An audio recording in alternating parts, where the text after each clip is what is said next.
ఖమ్మంకి సంబంధించి తుమ్మల నాగేశ్వరరావు నిన్న రెస్పాండ్ అయినట్టున్నారు. ఒక్కసారి ఆ వార్త చూద్దాం. ఈయననే వచ్చింది మరి అది. ఒక్కసారి ఆ వార్త చూద్దాం. తుమ్మల నాగేశ్వరరావు రెస్పాండ్ అయ్యిండు. సంయమనం పాటించాలి, సామాజిక మాధ్యమాల్లో ప్రచారం చేసే వారిపైన కేసులొద్దు.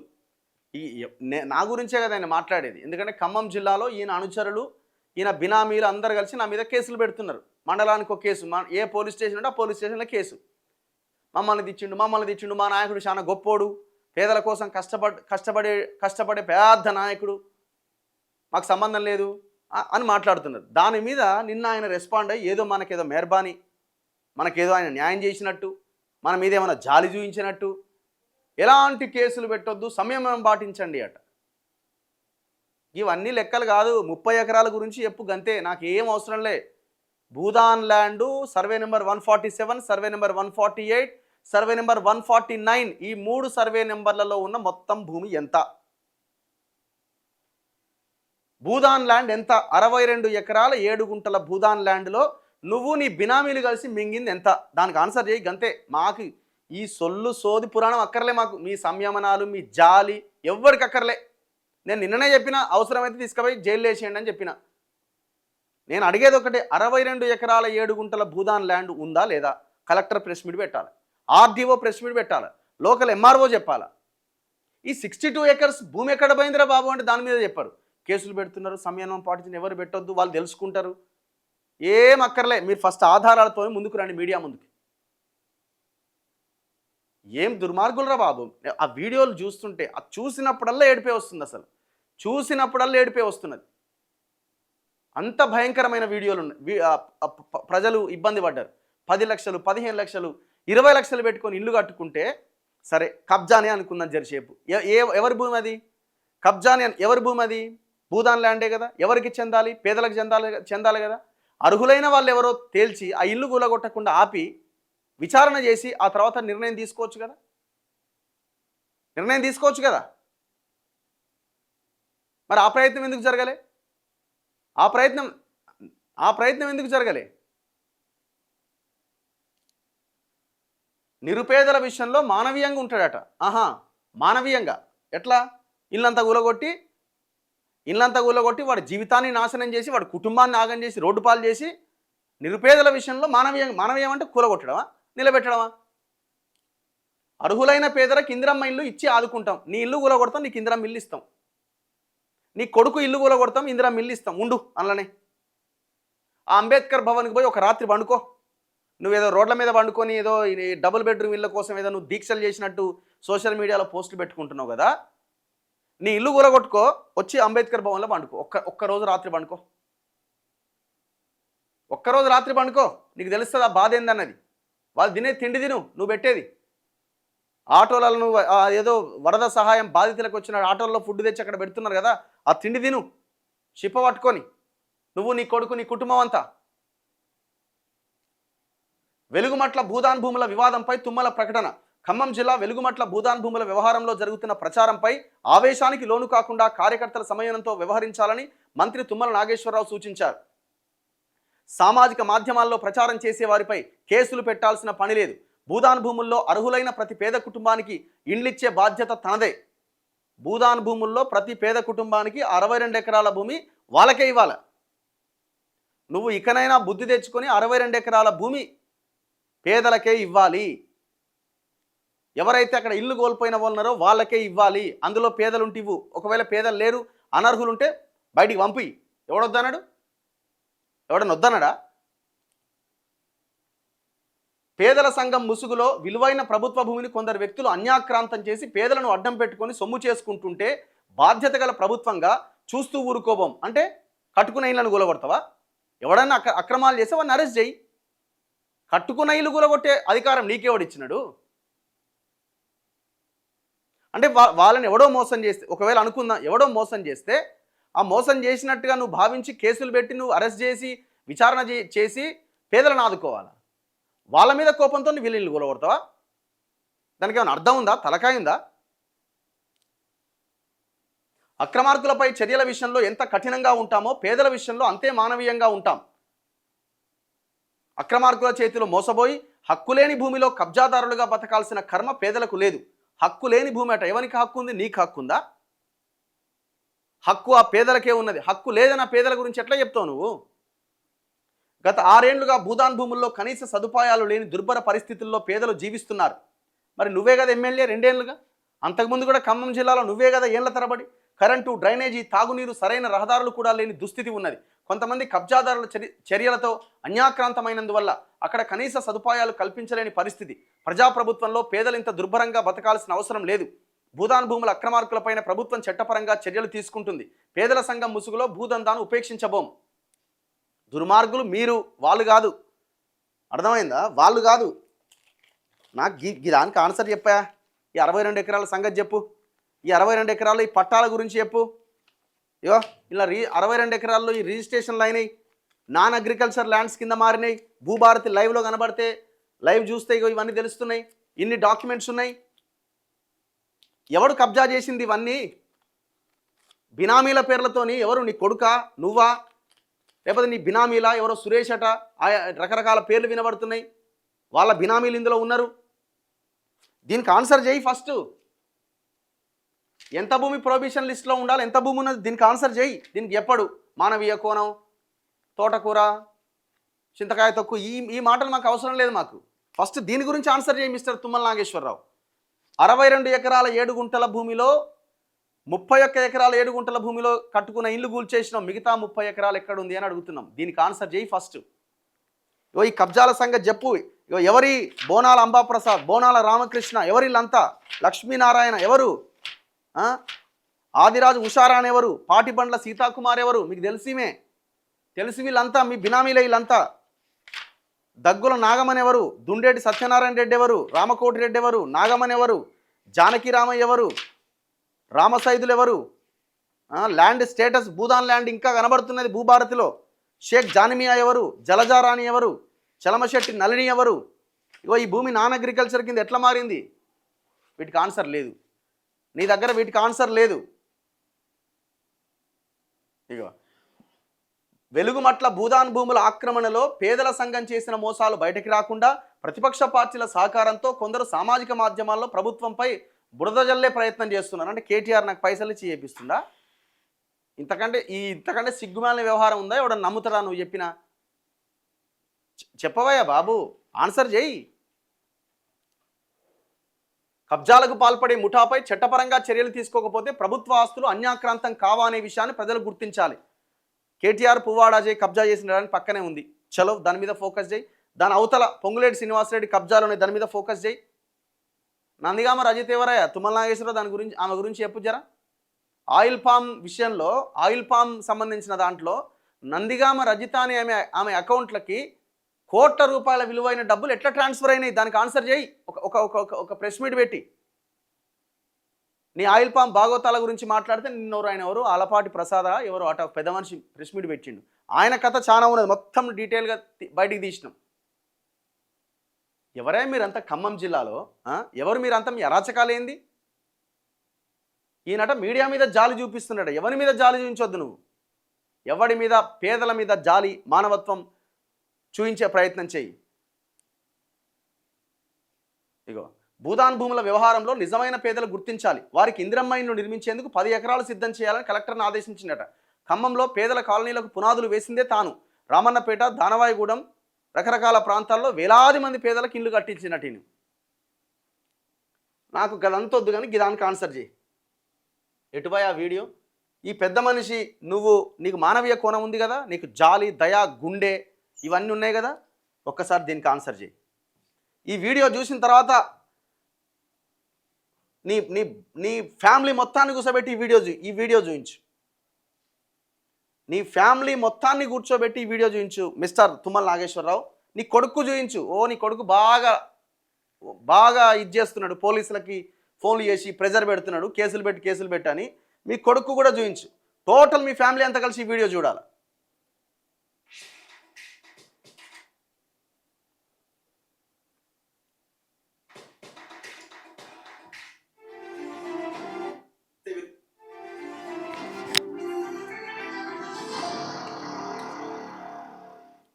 $10 లక్షలు అయినా 10 లక్షలు సంపాదించుకుని 8 లక్షలు అప్పు తెచ్చుకున్నాను. 4 లక్షల రూపాయలు బంగారం వల్ల అమ్మగారు పెట్టి కనిపెట్టు అది బ్యాంకులో పెట్టుకొని ఒక 4 లక్షల రూపాయలు ఏరు వరకు అప్పు తెచ్చుకున్నాను. అది కూడా 3 రూపాయలు వడ్డీ. వీళ్ళు కాదు వాళ్ళు ఫోన్ చేస్తున్నారు, నా డబ్బులు ఎప్పుడు ఇస్తాను, నా డబ్బులు ఎప్పుడు ఇస్తావు అని ఫోన్ చేసి నన్ను వాళ్ళు చంపుతున్నారు. చచ్చిపోవాలని ట్యాంక్ ఎక్కిన కానీ నా బిడ్డ నాన్న నేను సాదుకుంటా. నేను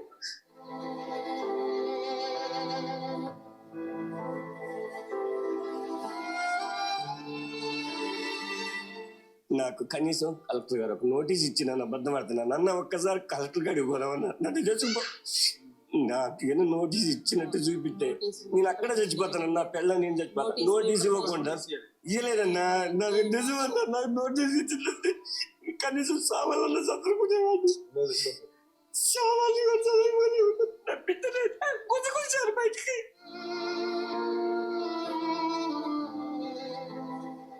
దండం పెట్టి కాలు పెట్టి నా బెల్లం అయితే కాళ్ళ మీద పడ్డా కూడా అతను కాళ్ళు పెట్టుకొని చేతులు పెట్టుకొని బయటకు గుంజుకొచ్చి బజెట్లు వేసారన్న. చెప్పలేదు పరిస్థితి అసలు. నమస్తే. ఖమ్మంలో మొత్తం స్పీచ్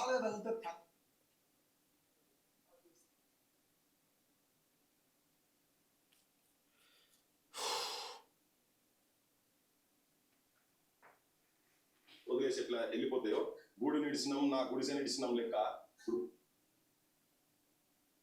దీంతో అమౌంట్ కట్టి రిజిస్ట్రేషన్ చేసుకోవాలి. విషయం ఏంటంటే ఒరిజినల్ డాక్యుమెంట్ తీసుకొని వచ్చిండు. భూదాన్ బోర్డు ఇచ్చినటువంటి ప్రొసీడింగ్ ఒరిజినల్ డాక్యుమెంట్. ఇప్పుడు దాన్ని ఏమంటున్నాడు, అది ఫేక్ అంటున్నారు వీళ్ళు. అరే దాని స్టాంపు, కథ, వ్యవహారము, ప్రొసీడింగ్స్ అన్నీ ఉన్నాయి. ఆ ల్యాండ్ అట ఫేక్ అట, ఆ డాక్యుమెంట్ ఫేక్ అట. 59 జీవో కింద 350 తీసుకుంటారు ఇట్లా ఏం పర్సన్ వచ్చి వాడ కావచ్చు, కక్కుతుబడి ఎంత కష్టపడి ఏం చేస్తారు మీరు? 12 సంవత్సరాలు మంచి పని చేసినాను మార్కెట్లో. అమ్మాలి పని చేసి అరే నువ్వేనా? మాడు బస్సు అంతా రాలిపోయిందని బస్తాలు బస్తాలు మోసి ఒక బస్తా మొత్తం 7 రూపాయలు 70 పైసలు వస్తాయి. ఓ 10 లక్షలు సంపాదించుకుని 10 లక్షలు నా తల్లిగారు పెట్టినాడు బంగారు బ్యాంకులో పెట్టుకొని అప్పు తీసుకొచ్చుకొని బయట ఒక 2-3 లక్షలు అప్పు తీసుకొచ్చి మొత్తం 18 లక్షల రూపాయలు ఎట్టి కట్టుకున్నా సార్. ఈ ప్రొసీడింగ్ పేపర్ ఉందన్న ఉద్దేశంతో కట్టిన కానీ లేకపోతే కట్టకపోతున్నాను. తర్వాత కూడా ఈ మున్సిపాలిటీ వాళ్ళు ట్యాక్స్ ఇచ్చారు, 2 సార్లు ట్యాక్స్ కూడా కట్టించుకున్నారులే, ఈ అడిగి పోగులే అనుకున్నా. తెల్లవారుజామున కోడి పిల్లల మీదకి నా పిల్లి పడ్డట్టు అసలు నా బిడ్డ పీజీ చదువుతుందన్న. నిద్ర లేవలే, నిద్ర కూడా లేవలే. నిద్ర లేకముందు నా భార్యని నా పిల్లల్ని బట్టపట్ట బయటకి వేసుకొచ్చి బొచ్చలని గుడ్డలు గిన్నెలు మొత్తం అసలు బయట వేసారు. బజార్లో వేసి అసలు ఉండడానికి లేదు, వెళ్ళిపోవాలని దౌర్జన్యం ఇదిగా అన్నాయి. ఎంత ఖర్చు అయింది? 10 లక్షలు అయినా. 10 లక్షలు సంపాదించుకుని 8 లక్షలు అప్పు తెచ్చుకున్నాను. 4 లక్షల రూపాయలు బంగారు వాళ్ళ అమ్మగారు పెట్టింది కలిపి అది బ్యాంకులో పెట్టుకొని ఒక 4 లక్షల రూపాయలు ఏరు వరకు అప్పు తెచ్చుకున్నాను. అది కూడా 3 రూపాయలు వడ్డీ. వీళ్ళు కాదు వాళ్ళు ఫోన్ చేస్తున్నారు, నా డబ్బులు ఎప్పుడు ఇస్తావు, నా డబ్బులు ఎప్పుడు ఇస్తావు అని ఫోన్ చేసి నన్ను వాళ్ళు చంపుతున్నారు. చచ్చిపోవాలని ట్యాంక్ ఎక్కిన కానీ నా బిడ్డ నాన్న నేను సాదుకుంటా. నేను నువ్వు దిగి నాన్న అని నా బిడ్డ బయటలాడుతూ దిగి వచ్చినాను. అసలు బతుకుడే అసలు అన్నం నీళ్ళు మరిచి 3 రోజులు అయిందన్న. అసలు ఏం చేయాలో అర్థం కాదు. నేను కలవాలని 2 సార్లు ట్రై చేశాను, నేను కలవలేకపోయినాను. మల్లన్న గారు కూడా 2-3 సార్లు ఫోన్ చేశా, వాళ్ళు కూడా రేపు వస్తాం అది అన్నారు. మొత్తం నిలమట్టం చేశారు. ఏం లేదు, చేశారు. నాకు కనీసం కలెక్టర్ గారు ఒక నోటీస్ ఇచ్చి నన్ను అబద్ధం ఆడుతున్నాను అన్న, ఒక్కసారి కలెక్టర్ గారికి పోదామన్నా, నన్ను చచ్చిపో. నాకు ఏదో నోటీస్ ఇచ్చినట్టు చూపిస్తే నేను అక్కడ చచ్చిపోతాను, నా పిల్ల నేను చచ్చిపోతాను. నోటీస్ ఇవ్వకుండా ఇవ్వలేదన్నా, నాకు నిజమన్నా, నాకు నోటీస్ ఇచ్చినట్టు కనీసం సామాన్లు చదువుకునేవాడు. సామాన్లు చదువుకొని నా బిడ్డనే గుంజుకొచ్చారు బయటికి. దండం పెట్టి కాలు పెట్టి నా బెల్లం అయితే కాళ్ళ మీద పడ్డా కూడా అతను కాళ్ళు పెట్టుకొని చేతులు పెట్టుకొని బయటకు గుంజుకొచ్చి బజెట్లు వేసారన్న. చెప్పలేదు పరిస్థితి అసలు. ఏం జరుగుతుందో కొంతమంది రాసుండి పిల్లలకి అసలు ఏం జరుగుతుందో అర్థమే కావట్లేదు. అది ఏమైంది అన్న 15,000 మంది వచ్చారంట. 15,000 మంది రెవెన్యూ డిపార్ట్మెంట్, మున్సిపల్ డిపార్ట్మెంట్ 5 జిల్లాల నుంచి మొత్తాన్ని 15,000 మందిని పిలిపించారు. మేమున్నది 1000 మందికి, ఒక్కొక్క మనిషికి 5 సూపర్ మంది జనాన్ని పిలిపించారండి. అసలు ఏమైతుంది ఏంది అర్థం అసలు మేము కోలుకొని లేదు, అసలు మేము కూడా కనుకోలేదన్నా. మొహం కడుక్కోక ముందు వచ్చి పడ్డా. అయ్యాల నుంచి ఏళ్ళ వరకు కూడుకుంటే లేదు లేదు బతకాలంటే బతకలేకపోతాను అంత. నువ్వు ధైర్యంగా ఉండు, అనవసరంగా. ఒకసారి నన్ను ఒకసారి కృష్ణగా తెలుసుకోను. అది నాకు నోటీస్ ఇచ్చిన అబద్ధం అంటాడు. నాకు నోటీస్ ఇస్తే నేను అక్కడే నా నోటీస్ కానీ నా పిల్లల సంతకం కానీ నా సంతకం కానీ ఉంటే నేను అక్కడే చచ్చిపోతా. నోటీస్ ఇవ్వకూడదు. అది ఇన్ఫర్మేషన్ అన్న, ఇన్ఫర్మేషన్ అన్న ఇవ్వాలి కన్నా. ఇన్ఫర్మేషన్ కూడా ఇవ్వలేదన్నా. దొంగలు పడ్డట్టు పడ్డారు. దొంగలు పడ్డట్టు పడ్డారు. ఉండాలి కదా ఇచ్చినట్టుగా. ఇంత దుర్మార్గంగా వచ్చి కట్టి నీళ్ళు పేదోళ్ళు పట్టుకుని రెక్కల మీద అమ్మాలు పనిచేసి కలాసి పనిచేసి కట్టుకున్నాం. మళ్ళీ కథ కొడుతున్నాను నాకు మళ్ళీ. సో ఇది విన్నా ఎవ్వరికైనా కళ్ళ నుంచి నీళ్ళు వస్తాయి. చూడలేదా మరి తుమ్మల నాగేశ్వరరావు నువ్వు? మరి ఇప్పుడు వీళ్ళు కూడా అక్రమంగా వచ్చి కబ్జా చేసిన వాళ్ళేనా? ఆయన చేతిలో పట్టుకున్న భూదాన్ బోర్డు ఇచ్చిన ప్రొసీడింగ్ ఫేకా? అది ఫేకు. 58 జీవో కింద ఆయన అప్లై చేస్తే మరి అప్లికేషన్ ఎందుకు తీసుకున్నారు? ట్యాక్స్ కడితే దాదాపు 1600-1700 రూపాయల ట్యాక్స్ గవర్నమెంట్ ఎందుకు తీసుకున్నది? అరే హైకోర్టు ఆర్డర్స్ ఉన్నాయి, నీళ్ళు ఇవ్వండి, కరెంట్. నేను అంటున్నాడు కదా, మేము కరెంటు నీళ్ళు ఇవ్వలేకపోయినా నువ్వు కోర్టు కంటే తోపా? హైకోర్టు చెప్పింది కదా నీళ్ళు ఇవ్వు కరెంట్ ఇవ్వని, ఎందుకు ఇవ్వలే? నీళ్ళు ఇవ్వన్నది, కరెంట్ ఇవ్వన్నది, నాట్ టు డిమాలిషన్ ఆర్డర్ ఇచ్చింది, నాట్ టు ఇంటర్ఫియర్ ఆర్డర్ ఉన్నది. ఇన్ని ఆర్డర్స్ ఎట్లొచ్చినాయి? సింపుల్గా అవతలోడు 100 కోట్లు వసూలు చేసిండు, వాడు 100 కోట్లు వసూలు చేసిండు. అంత పెద్ద వ్యవస్థని మేనేజ్ చేయడానికి, అక్కడ కోర్టు ఆర్డర్స్ తేవడానికి, కొంత ఇబ్బందుల నుంచి బయటపడేయడానికి కొంత డబ్బుని వాళ్ళ దగ్గర నుంచి వసూలు చేసి వాళ్ళ కోసం ఖర్చు పెట్టి ఉండొచ్చు. అందులో ఒకరిద్దరు ఎవరన్నా తప్పు చేసి ఉండొచ్చు. నువ్వేమైనా తప్పులు ఆ తప్పు జరిగిందని వీళ్ళని రోడ్డు మీద పడేయడం ఏంది? మానవత్వము, జాలి మాలాంటి వాళ్ళ మీద కాదు. నువ్వేం మా మీద నీ మెహర్బానీ అక్కర్లే. వాళ్ళ మీద మానవీయ కోణంలో ఆలోచించు. ఆ 62 ఎకరాల భూమి ఆ పేదలకు వచ్చేలాగా చెయ్యి. మేమైతే వదిలిపెట్టాం తుమ్మల నాగేశ్వరరావు, ఎట్టి పరిస్థితుల్లో వదిలిపెట్టాం. ఆయిల్ పామ్ మీద కూడా వదిలిపెట్టే సమస్య లేదు.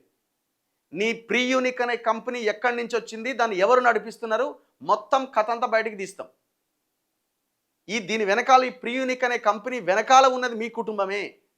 ఆయిల్ పామ్ రైతులు ఒక మలేషియా నుంచో ఇంకెక్కడి నుంచో వేరే వేరే దేశాల నుంచి ఆ గింజని దిగుమతి చేసుకున్నప్పుడే నకిలీ విత్తనాలు ఆయిల్ పామ్ నర్సరీలోకి ఆయిల్ ఫెడ్ కార్పొరేషన్ ద్వారా వాటిని మొక్కలుగా చేసి ఆ మొక్కలు రైతులకు పడేసి సబ్సిడీ కింద 20 రూపాయలకు మొక్కిచ్చి 3 ఏళ్ల తర్వాత రైతుకు తెలుస్తుంది ఈ మొక్క ఎట్లున్నది ఏంటి అన్నది. అంతవరదాకా రైతుకు కనీసం తెలియదు.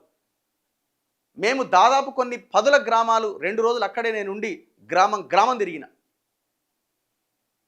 గోస, రైతుల గోస మామూలు గోసనా? ఆ మోసం చేసింది నువ్వు కాదు. ఆయిల్ పామ్ అంటే తుమ్మల అంటే ఆయిల్ పామ్, నేనే కనిపెట్టిన ఆయిల్ పామ్, నీకు ఎవడు లేలేదు ఈ దేశంలో అన్నట్టుగా బిల్డప్ ఇచ్చిన నువ్వు ఆ రైతులని మోసం చేసినావు. నీ చెంచాలు ప్రెస్ మీట్లు పెడుతున్నారు నిన్న. ఆ చెంచాలు కూడా భూములు కబ్జాలు చేశారు. వాళ్ళ డేటా కూడా మా దగ్గర ఉన్నది. ఎవరిని వదిలిపెట్టే సమస్య లేదు. ఈ పోరాటం ఆగదు. నేను ఒకటే అంటున్నా తుమ్మల నాగేశ్వరరావు, నా మీద ఏం జాలి చూపించద్దు. నేను ఒకవేళ మిమ్మల్ని ఏమన్నా అంటే మీరు ఇంకేమన్నా చేస్తే నా మీద కేసులు పెట్టండి, అవసరమైతే చట్టపరంగా చర్యలు తీసుకునే ప్రయత్నం చేయండి. ఈ పేదల కోసం ఆ 62 ఎకరాల భూమి కోసం జైలుకు వెళ్ళడానికి కూడా మేము సిద్ధంగా. అంతకంటే సాటిస్ఫాక్షన్ ఏముంటుందండి? వీళ్ళ పక్షాన పోరాటం చేస్తే నన్ను జైలుకు పంపిస్తే అంతకంటే సాటిస్ఫాక్షన్ ఏమున్నది? అంతకంటే జీవితంలో తృప్తి ఏమున్నది? మేము వెళ్ళడానికి సిద్ధంగా ఉన్నాం. మళ్ళీ చెప్తున్నా, వెళ్ళడానికి సిద్ధంగా ఉన్నాం. డీజీపీ కూడా చెప్తున్నా నేను, మేము ఒకవేళ తప్పు చేస్తే మమ్మల్ని లోపలేయండి, మా మీద కేసులు పెట్టి లోపలేయండి. మేము అడిగే ప్రశ్నకి మాత్రం సమాధానం చెప్పాల్సిందే. కలెక్టర్ ఎక్కడున్నాడు? ఎందుకు మాట్లాడతలేడు? నేను ఫోన్ చేస్తే అక్కడికి వెళ్ళేటప్పుడే నేను జర్నలిస్ట్ రఘు మాట్లాడుతున్నా, మన తొలి వెలుగు అనగానే ఫోన్ ఎందుకు పెట్టేసినావు? సరే పోనీ కట్ అయింది అనుకుందాం, మళ్ళీ చేస్తే రింగ్ అవుతున్నది, ఎందుకు ఎత్తట్లే? తర్వాత అయినా చేయాలి కదా, ఇన్ఫర్మేషన్ అని ఇవ్వాలి కదా. అసలు ఇన్ని నాకు చెప్పక ఆన్సరు, ఇన్ని అలిగేషన్స్ వస్తుండే నువ్వు ఒక ప్రెస్ మీట్ ఎందుకు పెడతలేవు? ప్రెస్ మీట్ పెట్టి మీడియా అడిగే ప్రశ్నలకు ఎందుకు మీ దగ్గర సమాధానం లేదు అని అడుగుతున్నాం. కలెక్టర్ ఎందుకు ప్రెస్ మీట్ పెట్టాడు? తుమ్మల నాగేశ్వరరావు ప్రెస్ మీట్లకి ఎందుకు పరిమితం అవుతాడు? ప్రెస్ మీట్ ఎందుకు పెట్టాడు? పొంగులేటి శ్రీనివాసరెడ్డి ఒక క్వశ్చన్ ఒక 2 నిమిషాలు ఆయన అనుకున్నది చెప్పేసి 2023లోనే కూలగొట్టిరు, వాళ్ళు దొంగలు, మేము దొంగలమే అని చెప్పి జర్నలిస్టులు క్వశ్చన్స్ అడుగుతుంటే ఎందుకు తప్పించుకొని పారిపోయిండు? ఇగో ఈ భూమి గురించి అడుగుతారండి. మేము అడుగుతాం, మీరు ఎక్కడున్నారో చెప్పండి, నేను వస్తా ఇంటర్వ్యూకి. ఈ 62 ఎకరాల్లో నా చేతిలో ఉన్న ఈ పట్టాలు ఎట్లొచ్చినాయి, ఈ పట్టాలు ఇంకా ఎందుకు రద్దు చేస్తలేరు, ఇది కూడా భూదాన్ ల్యాండే కదా, దీనికి ఆన్సర్ చెయ్యండి.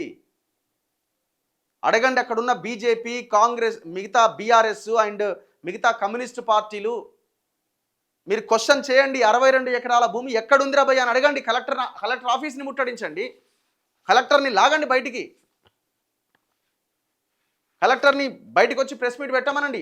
భూదాన్ ల్యాండ్ ఎంత ఉంది, ఆ ఎంతలో ఎంత కబ్జా అయింది, వీళ్ళ ఇండ్లు ఎన్ని ఎకరాల్లో ఉన్నాయి, మొత్తం లెక్కలు బయటికి తీయండి. మొత్తానికి ఫెన్సింగ్ ఏమనండి. ఇప్పుడు మొత్తం ఖాళీ ప్లేస్ అయింది కదా వీళ్ళు ఇల్లు కూలగొట్టిన తర్వాత, చలో మొత్తానికి ఫెన్సింగ్ ఏమనండి, భూదాన్ ల్యాండ్ ఎంత ఉందో. ఇప్పుడు నా చేతిలో ఉన్న ఈ 30 ఎకరాల భూమి పట్టా భూములు అని చెప్పే ప్రయత్నం జరుగుతున్నది. ఇది తుమ్మల నాగేశ్వరరావు బినామీల చేతిలో ఉంది, వాళ్ళ కొడుకు ఈ వెనకాల వ్యవహారం నడిపిస్తున్నాడు. మేము నిర్దిష్టంగా ఆరోపణ చేస్తున్నాం. దమ్ముంటే మీరు ప్రెస్ ముందుకు వచ్చి దీనికి ఆన్సర్ చేయండి.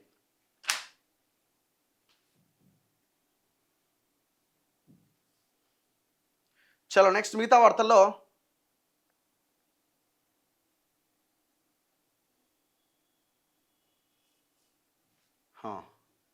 ఇదేం పేపర్, ఈనాడులో ఇరాన్ మీద విరుచుకుపడుతున్నది, అమెరికాతో కలిసి అక్కడ బాంబుల వర్షం కురుస్తున్నది. సో నాకు మెసేజ్లు పెడతా ఉన్నారు చాలామంది. జస్ట్ ఇప్పుడే అంటే ఈ పశ్చిమాసియా దేశాల్లో ఇప్పుడు ఇరాన్ మీద ఇజ్రాయెల్ అండ్ అమెరికా కలిసి యుద్ధం చేస్తున్నాయి. ఇరాన్ ఏమో ఆ పశ్చిమాసియా దేశాల్లో ఉన్న బహ్రెయిన్ కానీ, దుబాయ్ కానీ ఇట్లాంటి దేశాల్లో ఉన్న అమెరికా స్థావరాల మీద దాడి చేస్తున్నది. సో ఖతార్ ఇట్లాంటి దేశాల మీద. సో అక్కడ చాలామంది మన తెలుగు వాళ్ళు, తెలంగాణ వాళ్ళు చాలామంది ఇక్కడి నుంచి వలస వెళ్ళిన వాళ్ళు చాలామంది అక్కడ జీవితాన్ని గడుపుతున్న వాళ్ళు. Live Iran media also confirmed అట ఎవరు ఈయన ఖమేని చనిపోయిండని.